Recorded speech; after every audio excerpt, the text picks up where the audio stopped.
Bismillahirrahmanirrahim. Assalamualaikum warahmatullahi wabarakatuh. Perkenalkan, saya Ibu Nanda Nur Fadila, MPM 11918-201 dari Fakultas Psikologi Unisba. Di sini saya akan mempresentasikan penelitian saya yang berjudul pengaruh efektifnya terhadap perilaku cyberbullying pada pengguna sosial media. Internet adalah media sosial yang di dalamnya membuat kita dapat terhubung dengan siapa saja di mana saja dan juga kapan saja. Penggunaan media sosial di Indonesia berdasarkan laporan media sosial per Januari 2022 adalah sebanyak 191 juta pengguna. Data berdasarkan APJII di tahun 2022 menyatakan bahwa orang yang paling banyak mengakses internet untuk media sosial ada sebesar 98,02%.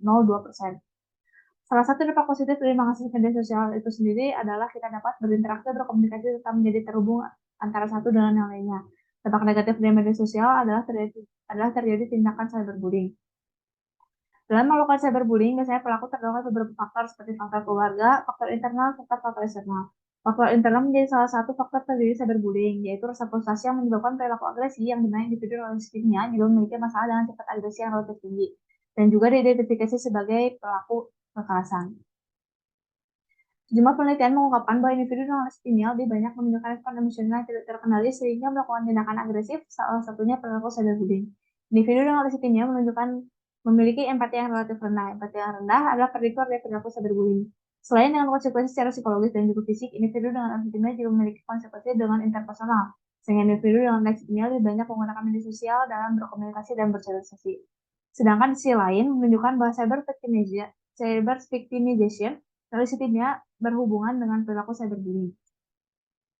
Identifikasi masalah, bagaimana leukemia pada pengguna media sosial, bagaimana perilaku cyberbullying pengguna media sosial, bagaimana pengaruh leukemia terhadap perilaku cyberbullying pada pengguna media sosial.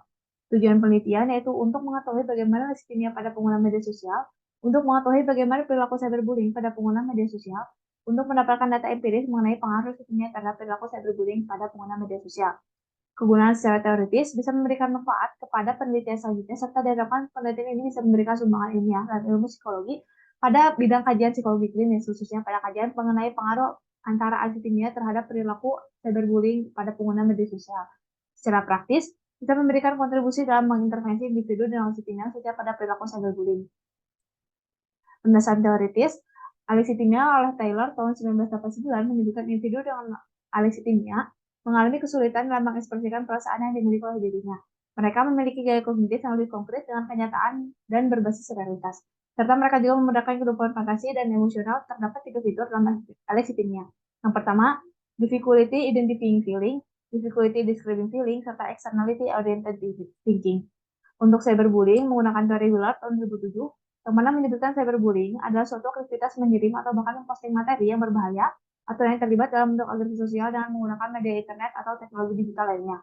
Dalam cyberbullying terdapat beberapa jenis, yaitu flaming, denigration, outing and tricky, harassment, impersonation, excluding, dan cyberstalking.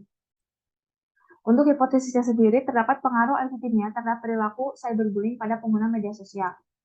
Untuk metode penelitian, desain penelitian menggunakan kuantitatif dengan metode regresi linear sederhana untuk variabel.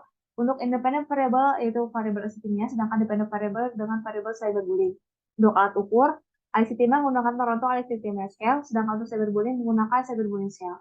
Populasi dan sampel adalah populasi menggunakan pengguna aktif media sosial di Kota Bandung, sedangkan sampel yaitu 160 pengguna aktif media sosial usia 18-25 tahun. Untuk teknik sampling yaitu menggunakan teknik purposive sampling. Dan analisis data menggunakan teknik analisis data regresi linear sederhana. Untuk hasil dan pembahasan, berdasarkan hasil koefisien determinasi menunjukkan besarnya nilai korelasi atau hubungan R yaitu sebesar 0,143. Dari hasil tersebut, koefisien determinasi R square sebesar 0,020, berarti bahwa pengaruh variabel X terhadap variabel Y ada sebesar 2%. Sedangkan sebanyak 98% sisanya merupakan pengaruh dari faktor lain yang tidak diteliti. Kesimpulannya adalah yang pertama, sebagian besar responden menunjukkan tingkat leukemia yang tinggi, yaitu sebesar 48% atau sebanyak 78 responden.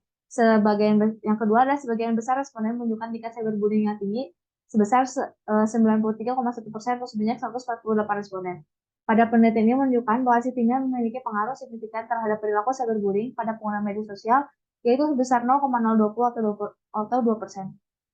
Mungkin sekian persentase dari saya. Wassalamualaikum warahmatullahi wabarakatuh.